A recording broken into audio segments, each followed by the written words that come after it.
Selamat jumpa dalam OKP Channel. Orang kampung punya channel. Seperti biasa kita jumpa lagi pada hari ini Sabtu 10 Juli 2021.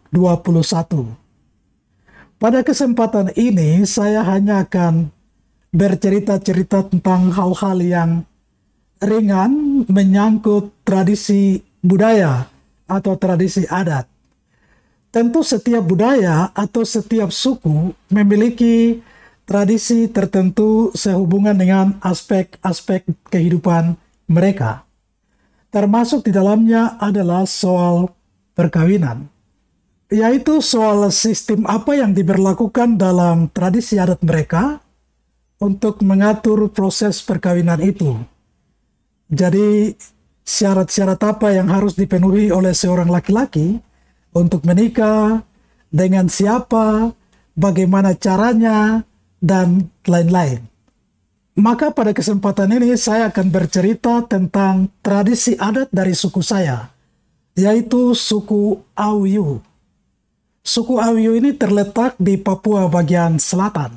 Jadi di Papua bagian selatan itu ada suku Marin, suku Yakai, suku Muyu, suku Mandobo, suku Asmat, dan salah satunya itu suku Awyu. Masih ada lagi suku atau suku kecil yang lain. Tradisi adat yang saya dengar dari orang tua-tua waktu saya masih kanak-kanak di kampung, mereka mengatakan bahwa perkawinan hanya bisa terjadi karena diatur oleh orang tua. Jadi orang tua yang jodohkan. Anak tidak punya hak untuk mencari sendiri. Itu melawan hukum adat katanya. Yang kedua, perkawinan dilakukan dengan sistem tukar adik perempuan.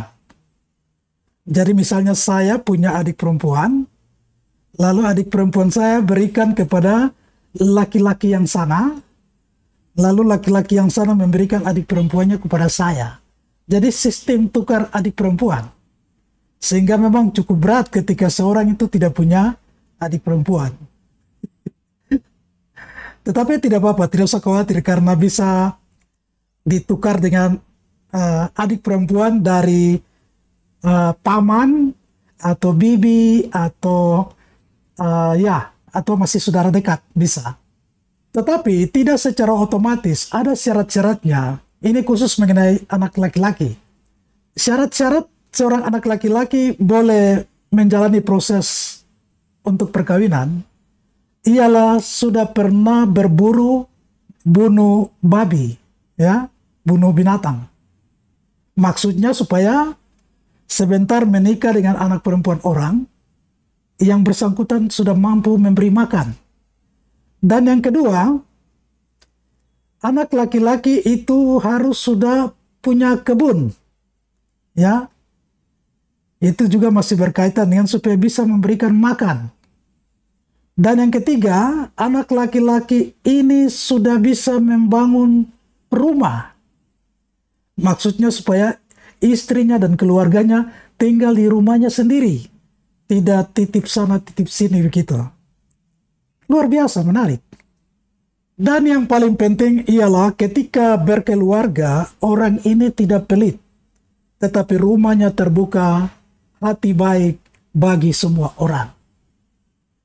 Luar biasa. Jadi ini saya dengar waktu masih anak-anak. Tetapi saya secara pribadi tidak memenuhi semua itu. Hati baik, oke. Malah mungkin lebih baik. Tapi yang lain tidak tahu berburu, tidak tahu kerja kebun, tidak tahu bangun rumah. Jadi tidak memenuhi semua itu ya. Tapi tidak apa-apa, itu artinya hanya sekedar humor-humor begitu.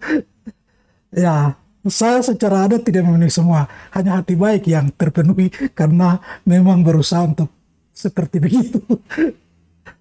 Dan ini masih berlaku dengan baik sampai kepada zamannya saya.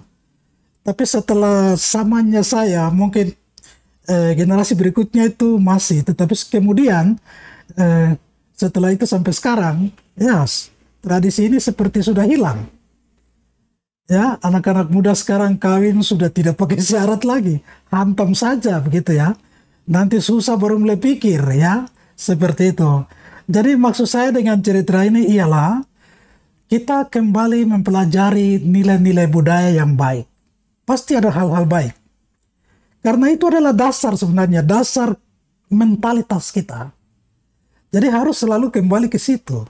Membuat kita mampu untuk memberi nilai pada kehidupan sekarang. Jadi ketika orang lupa nilai-nilai budayanya, kehilangan arah dan tujuan hidupnya. Itu maksud saya yang mau saya katakan di sini. Terserah mau terima atau tidak, saya hanya bercerita. Baik, silakan ambil. Kalau tidak, lupakan. Terima kasih.